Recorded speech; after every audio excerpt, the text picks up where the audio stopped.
Hello guys, ito nga pala si Cecilio. Ito ang first entry ko sa channel na ito. Bale, channel na ito, gagawin ko dito is mga challenges, siguro mga 100 day challenges. Sisimulan ko sa fitness.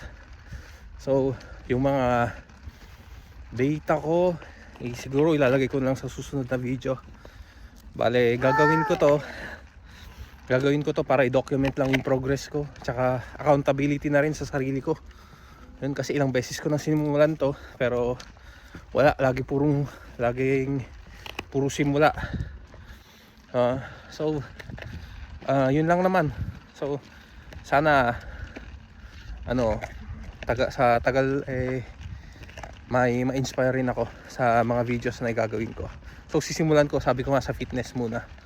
Tingnan natin kung saan tayo pupunta. Okay, yun lang. Bye, salamat.